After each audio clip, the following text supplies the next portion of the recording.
All right, and welcome to part 2. If you haven't watched part 1 before, I'm going to link it right here so you can go back to that video, watch the first 5 questions that I answered, and then come back to this video and then watch the other 5 that I answer. Or you can watch this video all the way through and then go back to that other one. You have free will, you can do whatever you want, but both are going to be linked in the description down below for you for easy navigation. In this part 2 video, I'm going to go over 5 more questions I get asked all the time via DMs and comments and emails. And don't get me wrong, I love seeing your DMs, I love seeing your emails, I love seeing your comments. But I wanted to make it into a video format so that way I can answer all of them rapid fire, but then direct you to the associated YouTube video that I already made that goes more of a deep dive into the question and a full breakdown. And if this is your first time seeing me, hi, my name is Harley, and I'm an award-winning self-published children's book author and illustrator. After publishing 3 children's books, I have turned this into my full-time job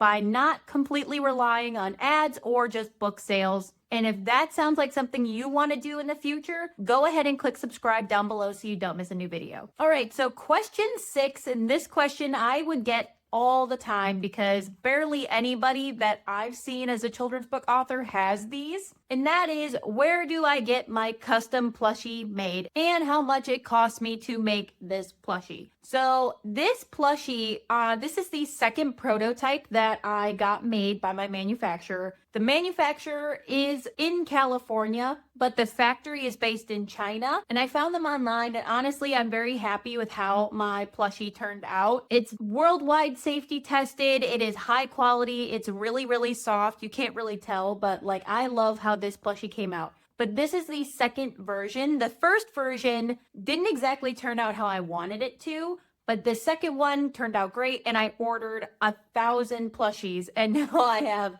boxes of plushies, and I sell them online, wholesale, and at in-person events. And for me, it was really important that I made this plushie because my son is a huge plushie lover. Like, I was a big plushie lover. I feel like kids just love plushies.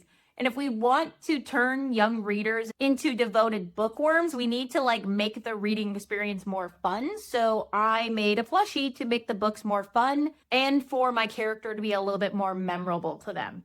So to get them manufactured, you do have to buy them in bulk. And I think the minimum order quantity for my manufacturer was 500 plushies. And I went to the second level because at 1,000 plushies, I got a huge price cut from just 500 to 1,000. And in this video linked right here, I go through detail by detail and a full price breakdown of how much my plushies cost and to see if this would be a viable option for you. But also, if you just want a plushie made, but you don't want to buy 500 or 1,000 of them, what I learned that you could do is you could just get a prototype made by these manufacturers, and you can hold on to that prototype. And yes, the prototype is going to be about $500 to get a prototype made with shipping and taxes and all that.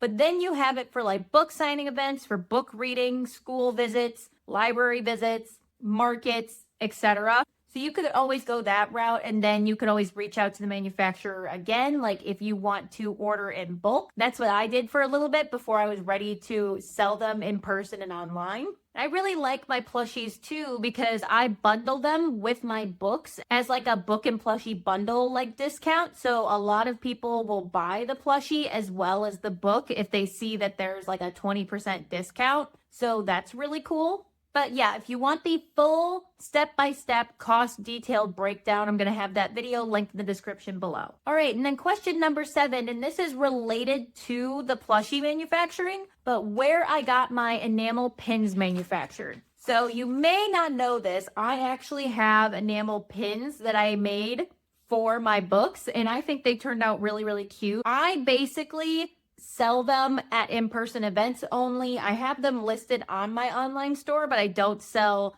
very many enamel pins. I sell way more plushies and books than I do enamel pins. So honestly, the enamel pins were kind of for me because I have a lanyard that I wear at in-person events and it has all my enamel pins on the lanyard. I was a big Disney pin trading kid and I always wanted my own enamel pins. So I made them, but the manufacturer that I used is called Wizard Pins, and I'm going to have them linked down below. It was really easy. You just upload like a PNG file or a digital file of your character or the illustration that you want made into a pin, and then they will take that file and they will turn it into a pin, and then they send you the bulk order afterwards. It's really, really simple. Enamel pins was like the first product I ever had manufactured. Even before I got books printed in bulk, I had enamel pins made because I really, really, really wanted enamel pins. But the video that goes over like the cost and how to like upload the file and like how to find wizard pins is going to be linked right here.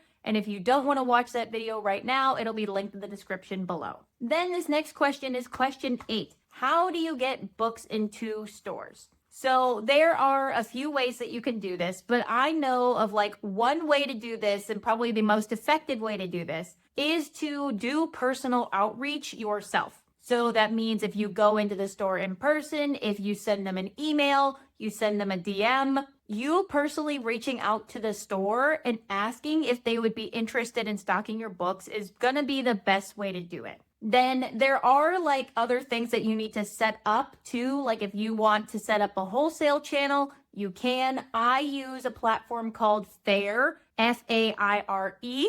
And that is where retailers and wholesalers get together. It's basically like Etsy, but for wholesalers and for retailers to purchase off of there and like stock their books. You don't have to do Faire. I chose to do Faire because I wanted to offer my board books and my plushies as wholesale, and I can't do that through Amazon or Ingram Spark. So I set up my own wholesale channel on Faire for that. You could just upload your paperback if you just want to have your paperback or your hardcover stocked. You can just go through Ingram Spark and they will do your expanded distribution. The bookstore can place an order off of Ingram Spark and then Ingram Spark will ship it to them. So you need to have like one of those two things set up. And the first step that you need to have with your book is you need to have an ISBN for your book. But yeah, so you can have your book set up on Ingram Spark or Faire or any other like wholesale distribution channel.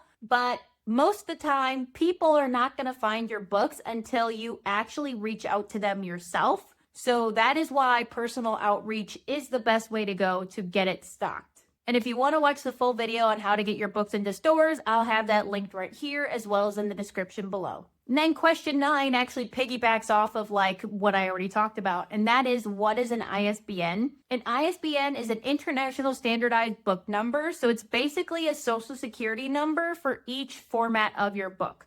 So for example, this paperback book is going to have its own ISBN, but then pretend this is the same book, pretend they're both Doppy Saves the Turtles, but even though they're the same book, because this is a board book, this is going to get a different ISBN. So for every format of each title, you need a different ISBN, because the ISBN is going to be like how it's organized in like the overall like book system. So it's going to go by like format, title, all that. And the ISBN is going to end up on your barcode right there.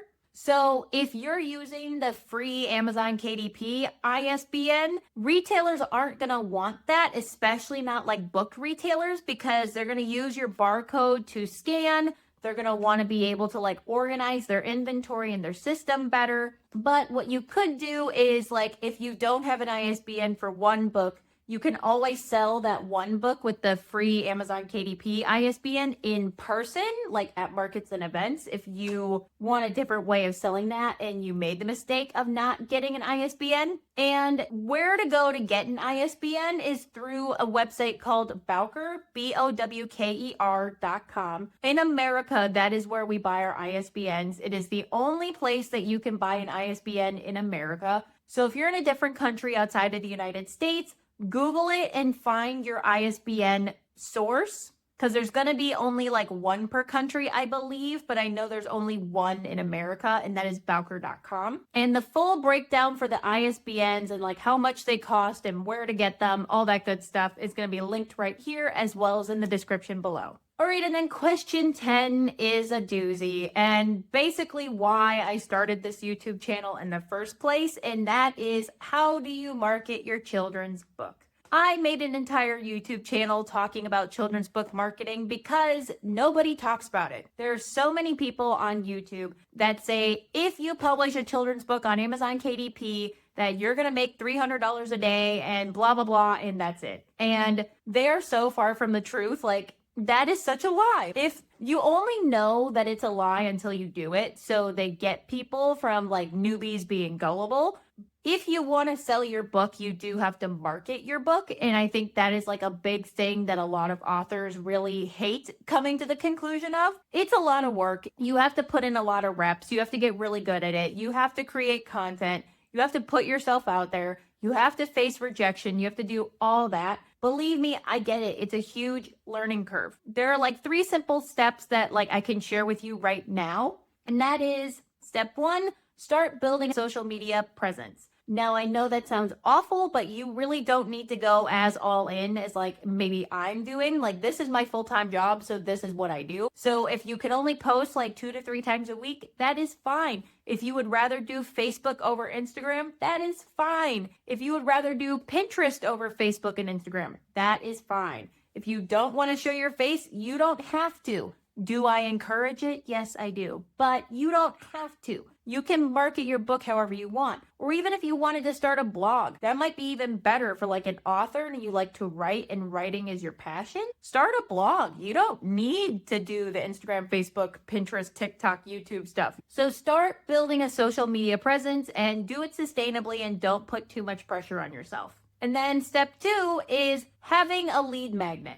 So a lead magnet is a free, valuable resource that you can give away to your target readers. And for children's book authors, that is teachers, parents in daycare centers, grandparents, anybody related to your book. So a free, valuable resource that you can give away to your target audience are like coloring pages, printable activity pages, mazes. You can make an entire like activity book bundle if you want to be really generous. And you can post that on your social media platform that you chose to start. Post your lead magnet, and then the people that get your lead magnet are going to get signed up to your email list, which brings me to 3, you should start an email list. So having an email list is really great because you have your own built-in audience that you can build a much better connection with and a much better relationship with. So the thing about social media is that social media has algorithms that you have to play with and you have to try to work with in order to grow. But once you've converted people off of social media with your lead magnet to your email list, they are a part of your built-in tribe and community. And you can further market your books. You can tell your story. You can be more concise.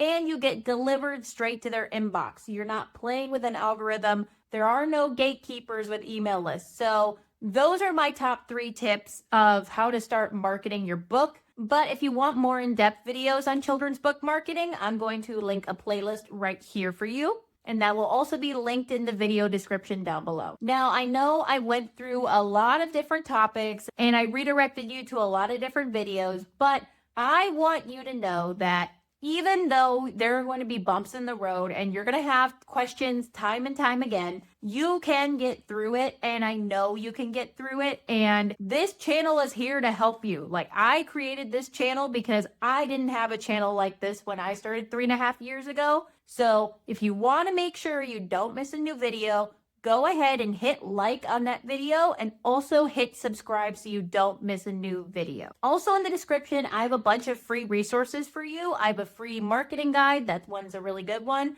I have a free Instagram content planner, as well as a free book launch team checklist and email templates in the description below. And if you have any more questions related to children's book marketing and publishing, please leave it in the comments down below. I love reading your questions, and this way I know what content to make for you in the future. And if all of this sounds really overwhelming and you want to figure out like how to best learn everything you need to know about children's book marketing and publishing, go to this video right here. This is where I talk to you about my free community specifically for children's book authors that will definitely help you out. And don't forget to subscribe for new videos.